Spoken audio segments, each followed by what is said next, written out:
Hey guys, and welcome to the last video that we're going to cover on Nietzsche. We're going to combine two sections because they basically belong to each other. So let's read. What we're going to do today is we're going to move on from the discussion about how different moralities belong to different people, and we're going to look at the difference between slave morality and master morality, and then see what Nietzsche believes is the best source of morality, or the best virtues that he can identify that people should live their life by, because he's trying to be that free spirit who, after an analysis of the inadequacies of current moral reasoning, can then put forward a better set of values to live your life by. Okay, so we need to name, define, and interrelate key terms. We need to differentiate between slave and master morality, and then we need to outline Nietzsche's own moral virtues.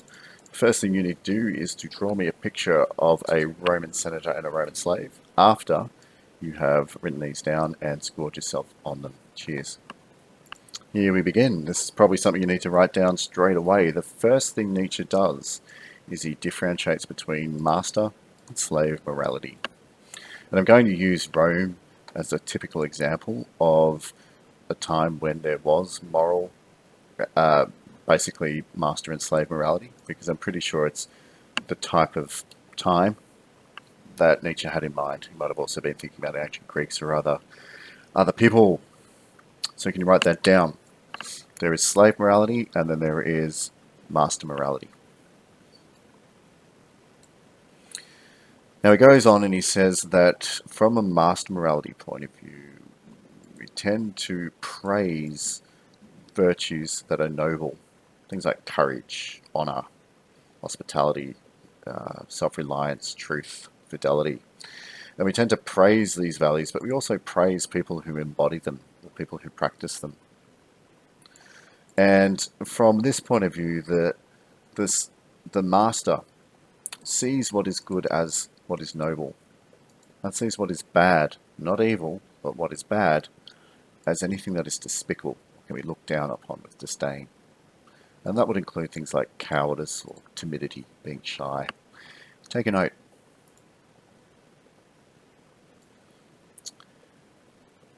And then he goes on to say something pretty interesting, because you know how he's against pity. What he says is that from a master morality point of view, the act of pity isn't a show of some kind of self-effacing meekness. Instead, it's done out of strength. It's a demonstration and an affirmation of the strength I have as a person, my power. So it's not pity. When someone gives or looks after the poor or cares for the poor in these ancient times in your master, it's done to demonstrate my strength and will of character. But it's not done out of pity. It's not pity. Take a note. So you probably guessed that Nietzsche really despises pity, which is ironic, because when we get to the end of this visual summary, he says that he's a big fan of sympathy. I don't understand it. You and I can talk about it later. So what does the master do? Well, the master is a master of other things. He can exert power in the world, but he's also a master of himself. He practices self-restraint and can control himself.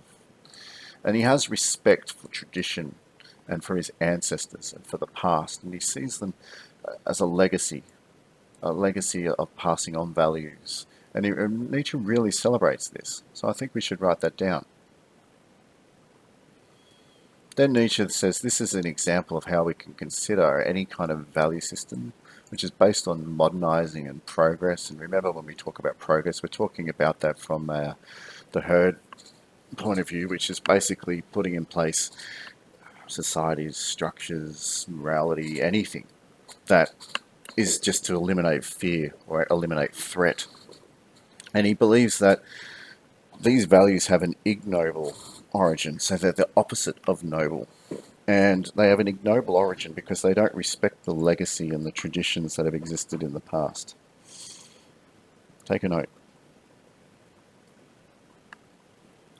He then goes on to argue that really, if you were an ancient noble, you would really only think that you have a duty to look after and act morally with regards to your equals and your peers. And there would be nothing wrong Nothing wrong at all with doing whatever you like to people who are lower on the hierarchy of greatness. I think you should take a note. That's very important.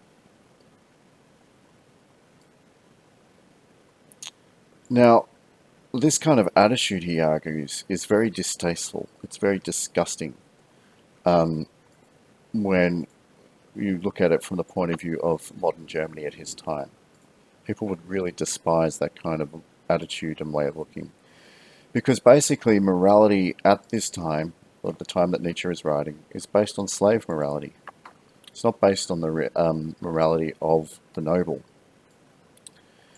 You see, the slave is given to being naturally suspicious of anything the master would think is good, or anything that would give the master happiness. Take a note.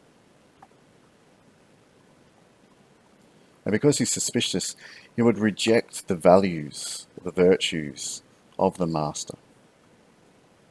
Take a note. And in turn, he'd seek to replace and elevate any kind of values or any kind of morality that seeks to remedy and deal with and abolish suffering. Basically, I think the best way to say it is, I've got a picture of medicine here, but imagine the medicine is painkillers. Imagine the medicine here is a painkiller. And we want to elevate up any kind of painkiller that seeks to alleviate the suffering we feel as a member of the slave class.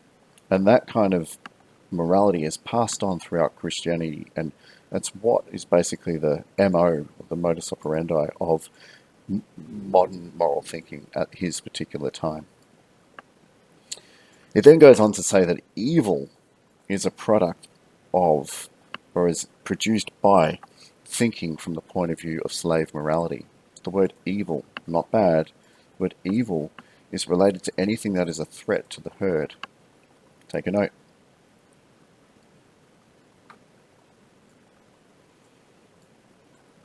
And remember how I said fear and threat are kind of very similar words? Well, maybe we could argue, though, that even though anything that is a threat or is something that causes fear for the herd is considered evil, the ability to strike fear or to threaten other people, according to a noble, would be considered a strength. Take a note.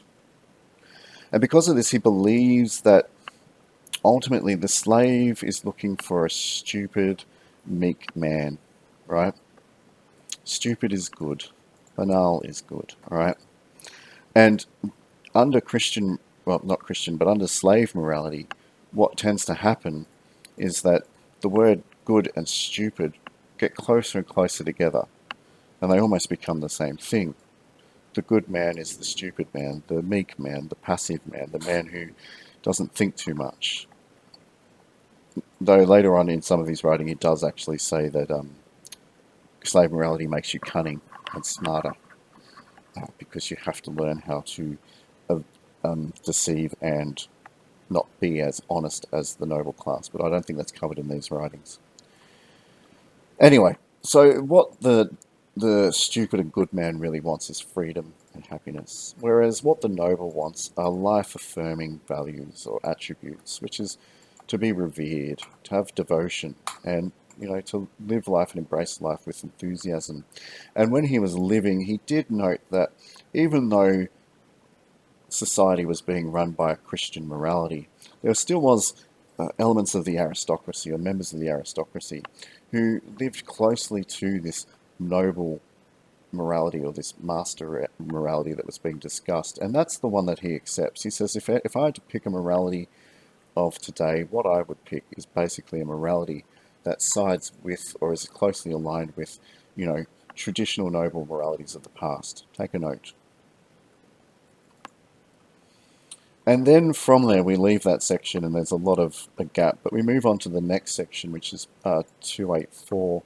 And here Nietzsche just says, these are the values after a long reckoning reasoning between section 260 and section 284. So there's a lot of other logic and things that have been going on there that he starts to explore.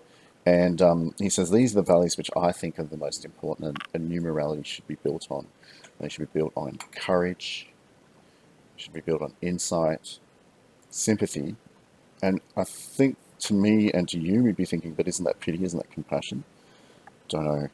But basically, there's probably a lot of differentiation between the words sympathy, pity, and compassion that have been brought up in the other sections that we haven't read yet, and maybe that's why he's saying sympathy is good, whereas pity and compassion are not. Don't know. And he also says isolation is a virtue that we should be encouraging. So take a note. Alright, so let's start reading section 260, and let's start taking any notes about the nuances of his argument that haven't been covered by the visual summary. In a tour of the many finer and coarser moralities which have ruled us, or still rule on earth, I found certain traits regularly recurring together and bound up with one another, until at length two basic types were revealed and a basic distinction emerged. So he's saying after looking and studying all forms of morality that he could think of, he could divide them into two categories because they share similar traits, and they are the master morality and the slave morality. Makes sense. I add at once that in all higher and mixed cultures, attempts at mediation between the two are apparent, and more frequently confusion and mutual misunderstanding between them. Indeed, sometimes their harsh juxtaposition, even within the same man or within one soul. So what he's saying is these two moralities have existed within society. Some people have mixed them, societies have mixed them, have existed in different variants. But I guess what he's trying to tell us is that I'm just talking in abstract terms here. I'm abstracting patterns throughout history. I know it's much more complex in the real world. So I think you should take that as a note. The moral value distinctions have arisen either among a ruling order which was pleasurably conscious of its pleasurably conscious of its distinction from the rule. So obviously he's saying some people who pleasurably found that they were different from the people being ruled had their own moral values. In the former case, when it is the rulers who determine the concept of good, it is the exalted, proud states of soul that are considered distinguishing and determining of the order of rank. So what he's saying is this order of rank relates to the way that we embody and that we exhibit these proud states of soul. The noble human being separates from himself those natures in which the opposite of such exalted proud states find expression.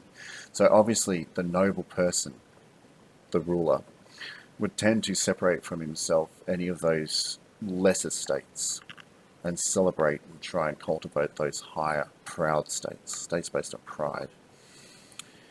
In fact, the opposite states of an exalted proud state he despises. It should be noted at once that in his first type of morality, the antithesis, which means the antithesis good and bad, means the same thing as noble and despicable. So noble basically just means good. Anything that's noble is good, but anything despicable you can look down upon is bad. So that's the antithesis relationship, the opposite relationship. And he's basically saying that good is synonymous with something very different in Christianity. Good, noble, bad, despicable. The antithesis good and evil originates elsewhere, which is basically slave morality. The cowardly, the timid, the petty, and those who think only of narrow utility, which means basically use, are despised. As the mistrustful with their constricted glance, those who abase themselves, the dog-like type of man who lets himself be mistreated, the fawning flatterer, above all the liar. It is the fundamental belief of all aristocrats that the common people are liars. So this is why one of the major honours you find in ancient societies, or one of the major virtues, is truthfulness and fidelity, and that, you know, weakness and anything despicable is basically something that belongs to the common people. Okay, you can imagine that. I mean, you look down upon infidelity, and that just doesn't mean, you know, sexual fidelity or infidelity. That we're talking about, you know, fidelity amongst friendships, as in you're being true to your friendship.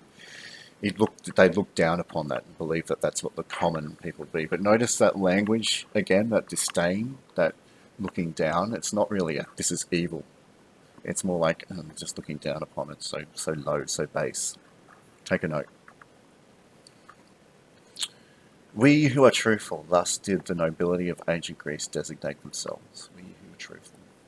It is immediately obvious that designations of moral value were everywhere first applied to human beings and only later and derivatively to actions. So first, basically, morality was a discussion about human beings, and then we talked about their actions. So these actions were things that signified the moral value or the morality of the human being. Take a note. Which is why it's a grave error when moral historians start from such questions as why has the compassionate action um, been praised?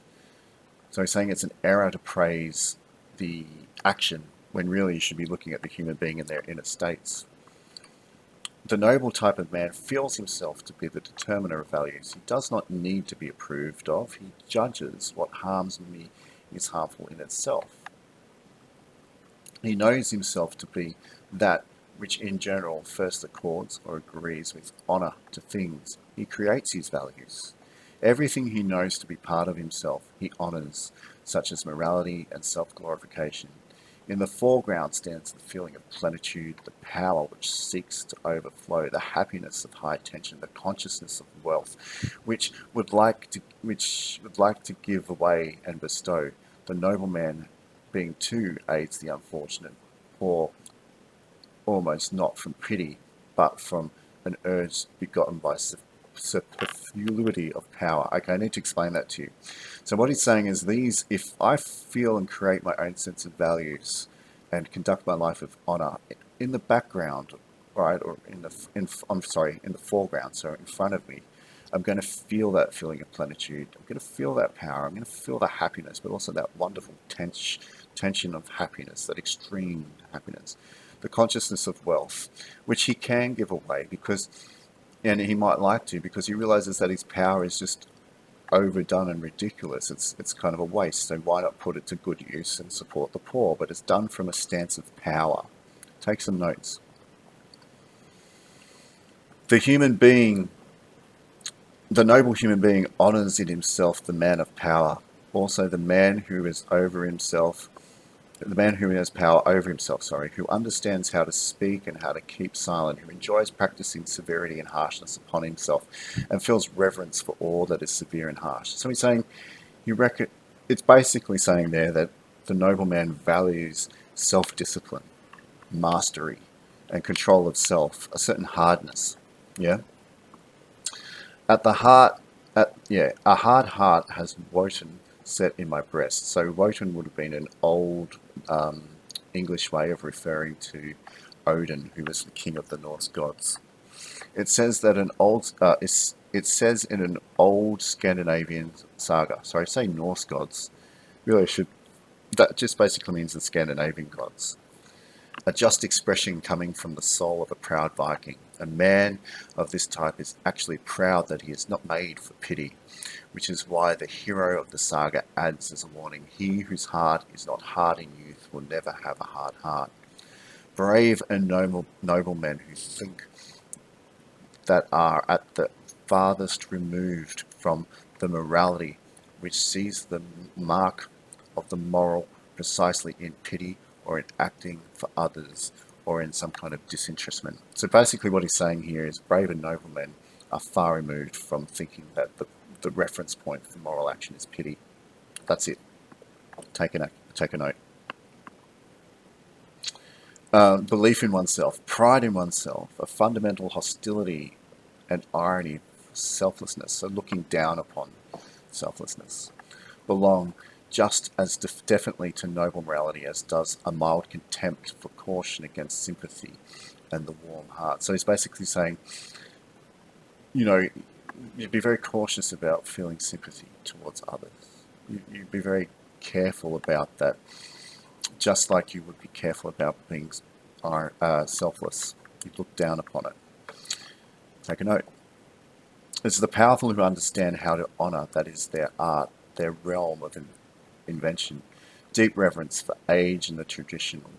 Our law rests on this twofold reverence. So saying we revere, we look up to age and tradition, which I guess is why when we looked at the thing before, we're looking at his virtues, we're looking at the masterclass's virtues, they celebrate the idea of reverence, because reverence is about reverence of tradition. Not necessarily reverence of the noble, but reverence of the tradition, reverence of the legacy, reverence of the past and the ancestors. Okay, take a note. So, belief, so he goes, yeah, for the traditional, all law rests upon this twofold reference. Belief in and prejudice in favour of ancestors and against descendants is typical of the morality of the powerful.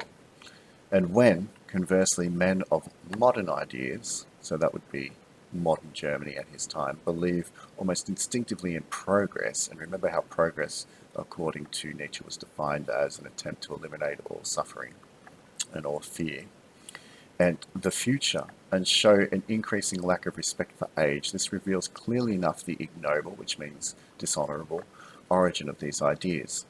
So what he's basically saying here is those of the slave morality of today look to the future, look to progress, look to abolishing fear, and this shows the kind of anti-dishonor. It's just not honourable. It's not a good thing. Take a note. A morality of rulers is, however, most alien and painful to contemporary taste in the severity of its principle that one has duties only towards one equals. So what it's saying is that people don't like the fact that past morality said that I only have duties to people that are at my level in the hierarchy. Take a note. That towards beings of lower rank, towards everything alien, one may act as one wishes, or as the heart dictates, in any case beyond good and evil. So basically, he's saying modern morality really doesn't like or has a distaste for this old assumption, whereas you only really had to be you only had to obey your duties towards your equals on the hierarchy of greatness, and you could do whatever you like with the others. We really don't like it. And I don't know why he says beyond good and evil. Well, obviously he's trying to get us to think about moving beyond that particular type of language. It is here that pity and the like can have a place. And in any case, beyond good and evil, it is here that pity and the like can have a place. So he's saying, oh, if you don't think about it in terms of its reference to evil or good, pity might actually have a particular place. I think he's basically saying we should have pity for people who can't understand that perspective.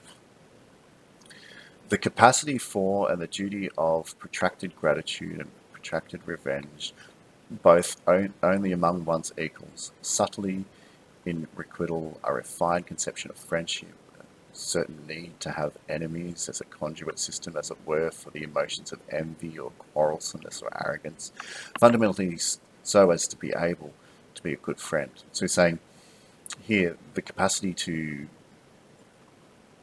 be grateful or to seek revenge among equals, to have really close friendships, but friendships based on real good subtleties and nuances, to have enemies as an outlet for all these negative emotions you feel, and conversely to allow you to define what it means to be a good friend. All these are the typical marks of noble morality, which, as previously indicated, is not the morality of modern ideas, and it's therefore hard to enter into today, also hard to unearth and uncover. Take some notes. So now he's pretty much celebrated, explained the what he believes is the life-affirming, the take it on, the just adopt power and run with it value system of the noble class, or which is what noble morality is based on. And obviously he's going to go into the second type of morality, which is slave morality, and he's going to can it.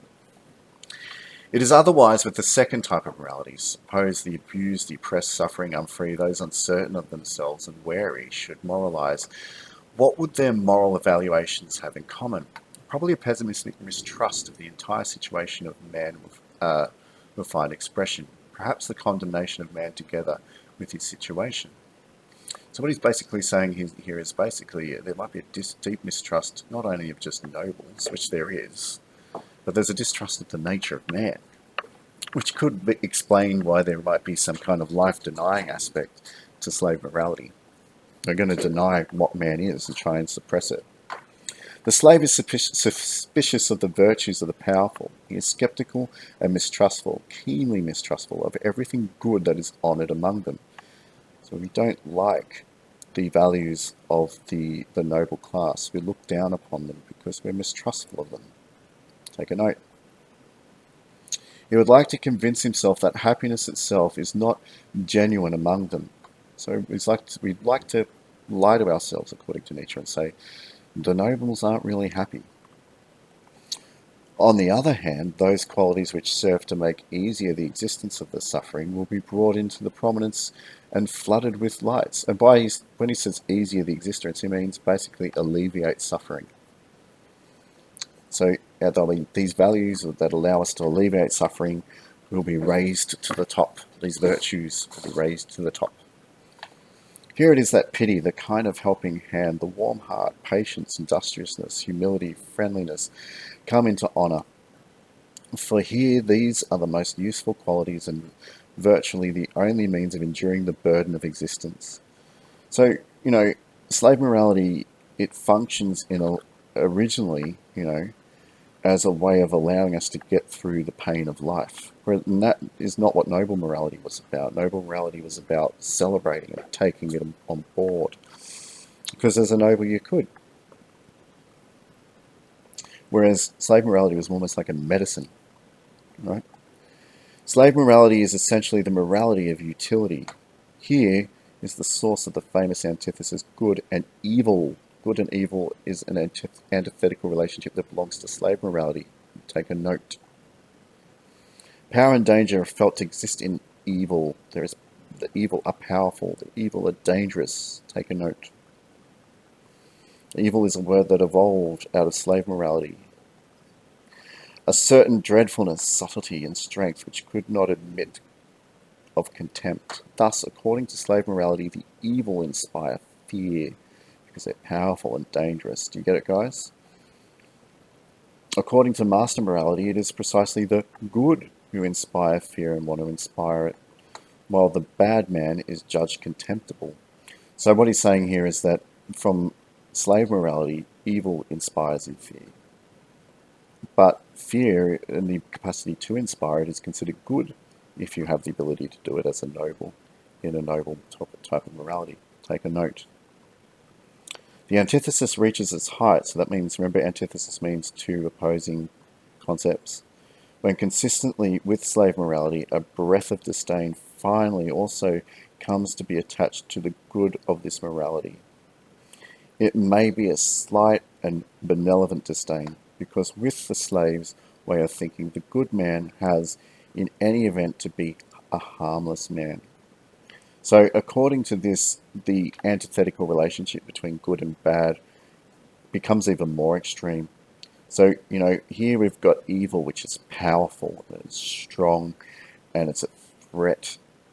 But when we talk about good, it's supposed to be meek, and it's supposed to be, further apart from good and bad according to the nobles. Because this good is meant to be, it belongs to someone that, people look down upon, but obviously they celebrate, which is, the harmless man. He basically says here, the good-natured, easy to deceive, perhaps a bit stupid man.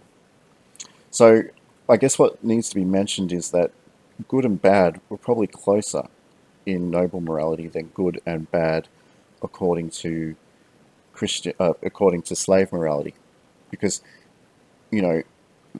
evil becomes an even more powerful force. It is dangerous. It is powerful according to the slaves. But good is even weaker. It's even softer. It becomes good-natured, easy to deceive, perhaps a bit stupid. So take some notes. Whether slave morality comes to predominate, wherever slave morality comes to dominate, language exhibits a tendency to bring the words good and stupid closer to each other.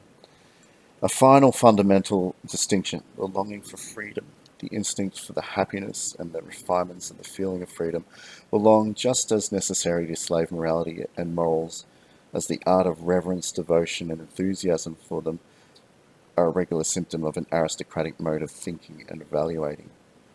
So what he's saying is that freedom and the instinct towards happiness and the refinements of the feelings of that freedom belong to slave morality.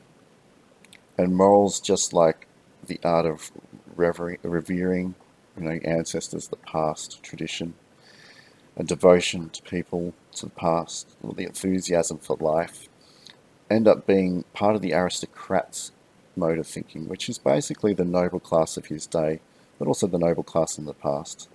And you can tell here that he's implied that this is what he really agrees with, is basically, if you had to pick a moral system for today, he'd go with the moral system of the aristocrats. Take a note. This makes it clear without further ado, ado means fuss, why love as passion is our European speciality. Absolutely must be of aristocratic origin. So being passionate about love, not this kind of more sedate, content love that you would expect to find in slave morality, but love as a passionate driving force is something that belongs to the European aristocrat.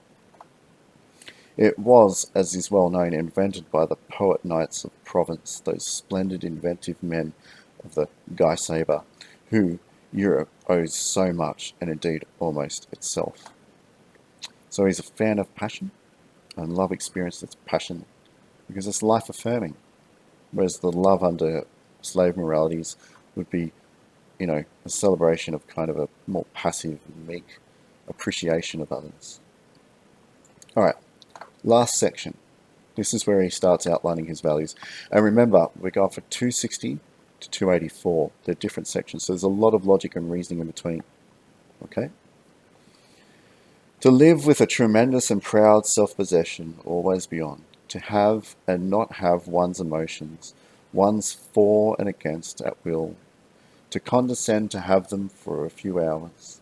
To seat oneself on them as on horses, often as on asses. For one has to know how to employ their stupidity as well as their fire. To keep one's 300 foregrounds, also one's dark glasses. For there are instances where no one may look into our eye, still less into our grounds. He's just being poetic here, so read it from a poetic point of view. I think you can read that and get your own insight into it. And to choose for company that cheerful and roguish vice politeness. So we're saying, basically, remember, he's talking about courage. Here he's talking about to be able to choose politeness. To remain one master of one's virtues of courage, insight, sympathy, and solitude. For solitude is with us a virtue. It is a sublime urge and inclination for cleanliness, which divines all that contact between man and man in society must inevitably be unclean. All community makes somehow, somewhere, sometime common. This is really meant to be read very poetically. You can see that what's being said here is there's 4 particular values, but he wants you to obey a life where you are a master of yourself. You can master your stupidity, but master your fire. You can master any kind of pursuit of emotions. You can do whatever you like.